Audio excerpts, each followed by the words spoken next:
All right, here we go, standard form. So yesterday, if you remember, we talked about slope-intercept form, which is y equals mx plus b. And so today we are going to be talking about standard form. The objective is to graph equations using intercepts, and then also to write equations in standard form. And then new vocabulary is standard form of a linear equation and x-intercept. Remember yesterday we talked about y-intercept, and that is where the line crosses the y-axis. Well, the x-intercept is where the line crosses the x-axis.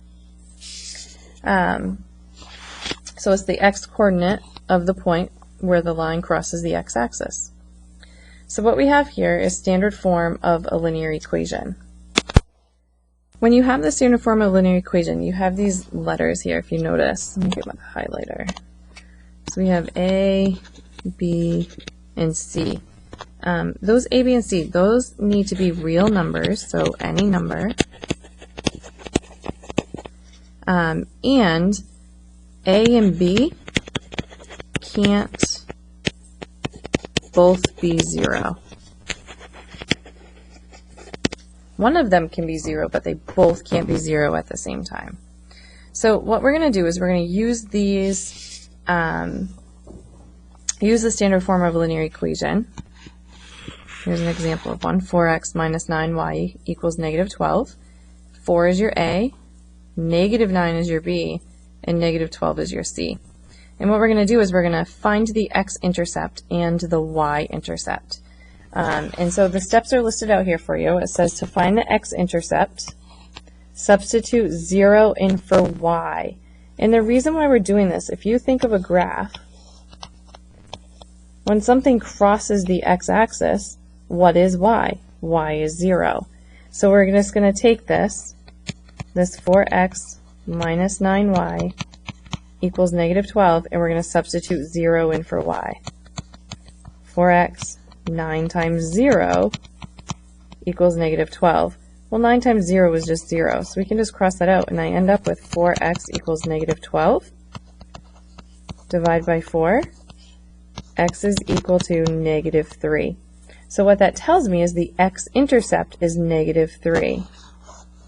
It also tells me it's going to cross at the point negative 3, 0, because remember y was 0, but that is your x-intercept.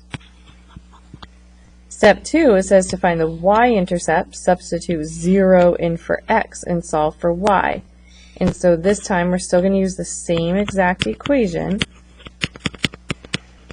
except for this time we're going to substitute 0 in for x. Well, this crosses out, so I'm left with negative 9y equals negative 12. Divide by negative 9 on both sides. Y is equal to, well, 9 goes into 12 one time with 3 left over, so 1 3/9, or 1 1/3. So what this tells me is it's going to cross the y-axis at 1 1/3. The point that it would go through, well, x was 0, and y is 1 1/3. So that's kind of the coordinates that go with that. So to find the x-intercept, you substitute 0 in for y, and to find the y-intercept, you substitute 0 in for x. So graphing lines using intercepts, I am going to start by drawing in, it's hard to draw straight lines on this,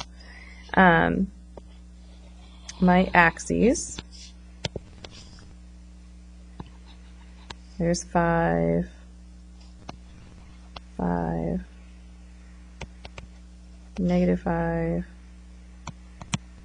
and negative 5. So step 1 is to find the intercept. So I'm going to take this 5x plus 2y equals negative 10, and I'm going to find my two intercepts. So I'm going to find my x-intercept first. And to find my x-intercept, if you remember, I have to substitute 0 in for y. So 5x plus 2 times 0 equals negative 10. So I have 5x is equal to negative 10 because that's equal to 0. Divide by 5 to get x is equal to negative 2. So what that tells me is it's going to cross the x-axis at negative 2. So the y-intercept, we're going to do the same thing, except for we're going to substitute 0 in for x. So now I have 2y equals negative 10. Divide by 2, and the reason why is that equals 0. Y is equal to negative 5. And so if I go back over here for a second, the point that is associated with this would be negative 2, 0, and this one is 0, negative 5, because x was 0, y was negative 5. So if you go back up here now, it says plot blank and blank. And so what you're going to do is you're going to plot these intercepts. So we're going to plot negative 2, 0, which is our x-intercept. And we're going to plot 0, negative 5, which is our y-intercept. So if I go over here, my x-intercept was negative 2, so there's that point. And my y-intercept was 0, negative 5. And then what you're going to do is just draw a line through that. Again, I apologize for the not very straightness of it. It's hard to do that on this tablet. So, again, when you're graphing, where's my thing? Why isn't it working?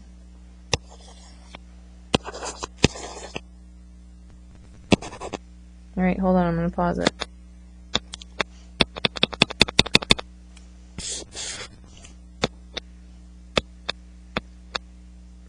Well, for some reason I feel like this is freezing. So I'm going to move on, see if it will let me go down here. So the next thing it says graphing horizontal and vertical lines.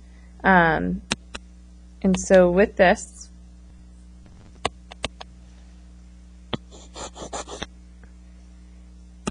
you guys, I don't know why this isn't letting me record.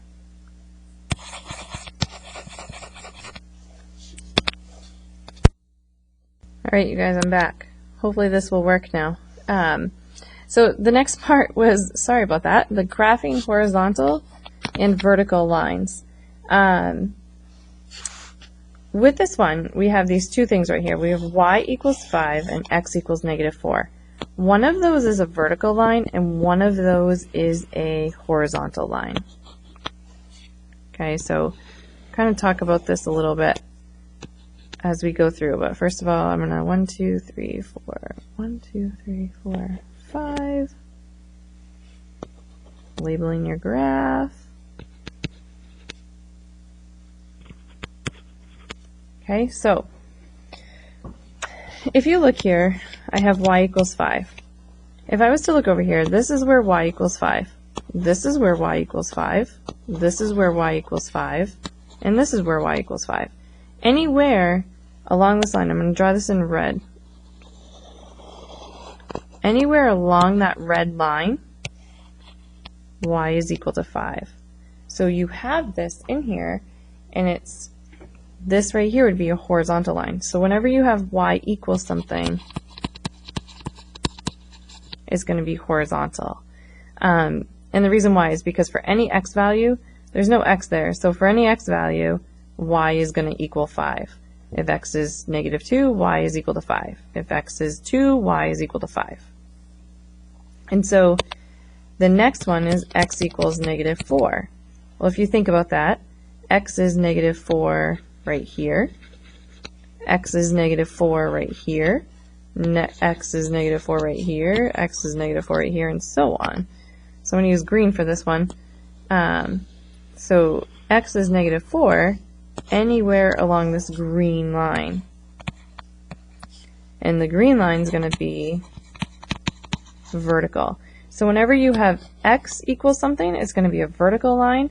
And whenever you have y equals something, it's going to be a horizontal line. And that's something that sometimes is just good just to kind of know that, but the reason why is because y is always equal to negative 5, or x is always equal to negative 4 there. Alright, so this next part, writing equations in standard form. So it says transforming to standard form. So it says y equals negative 2/5 x plus 1 in standard form using integers. So a couple things here. This right there is right now in slope intercept form. And then the other thing I want to point out to you is this is using integers. Integers are all your whole numbers and their opposites, which means that it does not include fractions, it does not include decimals, and so we have to change it so that it has all whole numbers or their opposites, all the integers. But first, before we worry about that, remember your standard form is ax plus by equals c. And so with that, what you want here is you want your x's and your y's on the same side of the equation. And so if you notice, what I can do here is I can add 2/5 x, add 2/5 x to this side as well. And so what I end up having here is 2/5 x plus y equals 1. So does everybody see kind of how I did that? I just added 2/5 to each side. So then I put it in the standard form, 2/5 x plus y equals 1. Now, what it was saying here is it wants this right here, this fraction, and this number in front of your y, and this right here, to be an integer. Typically in standard form, you do not see fractions or decimals. And so if you think about this, how can I get rid of this fraction? Do you remember back when we wanted to clear fractions? One way that we could do that is we could multiply every single term by the least common multiple, the LCD, least common denominator, of the fraction. So I'm going to multiply every single term here by 5. When I do that, I can cross that out, and I get 2x plus, well, 5 times y is 5y, equals 1 times 5 is 5. And so now all of my terms are integers, and I got rid of my fractions. If you can get to this point for right now, we'll kind of talk about this on Thursday a little bit, but when you can get to that point, then you're going to be okay. You'll be in a good position. And the last thing for this section, I know this was kind of a lot today. It says, using the table below, write an equation in standard form to find the number of hours you would need to work at mowing lawns and delivering newspapers to make a total of $130. Okay, so this is kind of a lot going on here. What we want to do first is we actually want to define something. So we're going to define our variables. And what I'm going to say is let x equal the number of hours mowing. Okay, and I'm going to let y equal the number of hours delivering newspapers.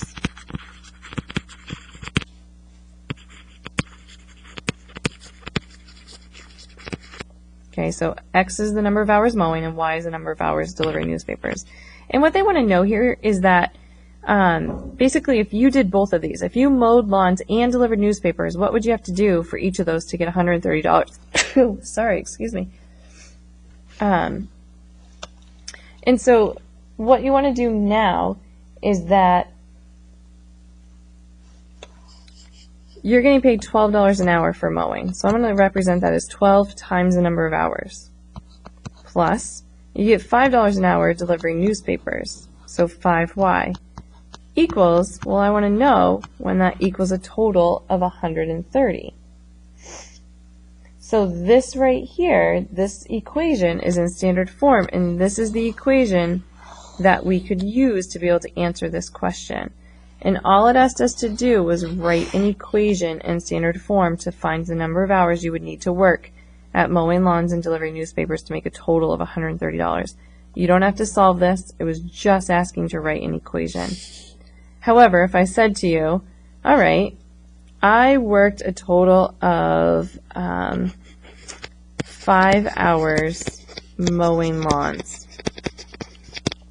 Okay, and I want to know how many hours I would have to work delivering newspapers in order to get my $130. Well, you'd be able to use this to be able to answer that question. You would just substitute that 5 in for your x, and then solve for your y, and that's going to tell me how many hours I would have to work delivering newspapers.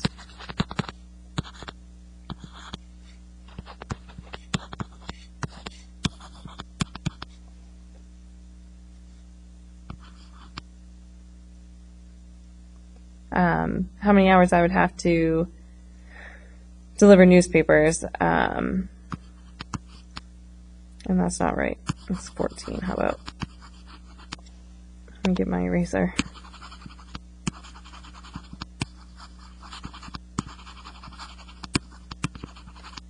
For some reason, it's not letting me. Y is equal to 14. Okay, so we will go over this on Thursday when I'm back, but for now you have the notes and you can kind of start thinking about it a little bit.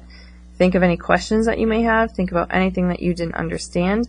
And then right now with a sub, you need to do what she's asking you to do. I'll see you on Thursday.